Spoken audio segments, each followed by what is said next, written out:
ನಾವು ಇವತ್ತಿನ ದಿವಸ ಸ್ವಾತಂತ್ರ್ಯ ಉದ್ಯಾನವನ ಬೆಂಗಳೂರಿನಲ್ಲಿ ನಡೀತಕ್ಕಂಥ ಈ ಬಿಡದಿಯ ಭೂ ಸ್ವಾಧೀನ ವಿರೋಧಿಸಿ ನಡೀತಕ್ಕಂಥ ಹೋರಾಟದಲ್ಲಿ ಭಾಗವಹಿಸಿದ್ದೇವೆ.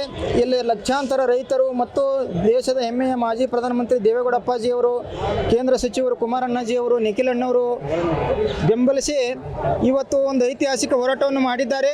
ಈ ಹೋರಾಟಕ್ಕೆ ಬೆಲೆಯನ್ನು ಕೊಟ್ಟು ನಮ್ಮ ರಾಜ್ಯ ಸರ್ಕಾರ ಗೌರವಾನ್ವಿತ ಮುಖ್ಯಮಂತ್ರಿಗಳು ರೈತರಿಗೆ ಯಾಕೆ ಸರ್ಕಾರ ಹಿಂಗೆ ಮಾಡ್ತಾ ಇದೆ? ಅವರು ಆ ಬಿಡದಿಯನ್ನು ವಶಪಡಿಸಿಕೊಂಡು ಹೊರದೇಶದ ಕಂಪನಿಗಳಿಗೆ ಮತ್ತು ಉದ್ಯಮಿಗಳಿಗೆ, ಧನಿಕವಂತರಿಗೆ ಆ ಜಮೀನನ್ನು ಕೊಟ್ಟು ಒಂದು ಲಾಭ ಹೊಡೆಯಬೇಕು ಮತ್ತು ತಮ್ಮ ಒಂದು ಸರ್ಕಾರದ ಪ್ರತಿಷ್ಠೆ, ಒಂದು ಪಕ್ಷದ ಪ್ರತಿಷ್ಠೆಯನ್ನು ತಾವು ಈಡೇರಿಸ್ಕೊಳ್ಬೇಕಂತಕ್ಕಂಥದ್ದು ಒಂದು ವೈಯಕ್ತಿಕ ಅಭಿಲಾಷೆ ಅವರಿಗಿದೆ. ಆದರೆ ನಮ್ಮ ಅನ್ನದಾತ ರೈತರಿಗೆ ಎಷ್ಟು ಕಷ್ಟ ಆಗುತ್ತೆ?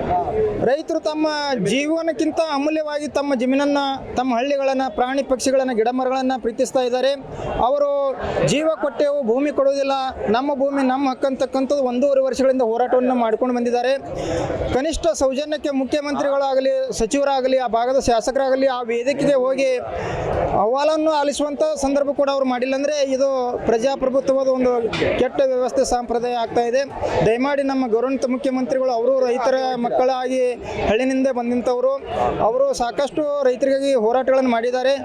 ಆದರೆ ಬಿಡದಿಯ ರೈತರ ಹೋರಾಟ ವೇದಿಕೆಗೆ ಹೋಗಿ ಸ್ವತಃ ಅವ್ರ ಜೊತೆ ಕುಂತು ಅದು ಇಡೀ ಯಕ್ಷ ಪ್ರಶ್ನೆಯಾಗಿ ಉಳಿದಿದೆ. ಇಡೀ ಕರ್ನಾಟಕದ ಜನತೆ 6.5 ಕೋಟಿ ಜನ ಎಲ್ಲ ಸೂಕ್ಷ್ಮ ವೀಕ್ಷಣೆ ಮಾಡ್ತಾ ಇದ್ದಾರೆ.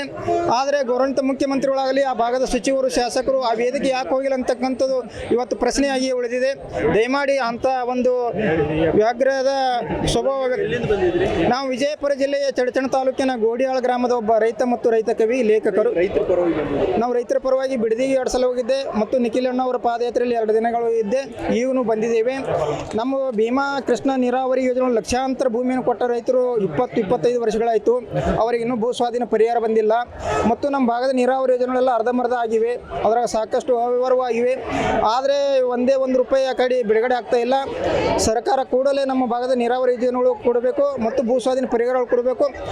ರಾಜ್ಯದಾದ್ಯಂತ ರೈತರು ಸಂಕಷ್ಟದಲ್ಲಿದ್ದಾರೆ.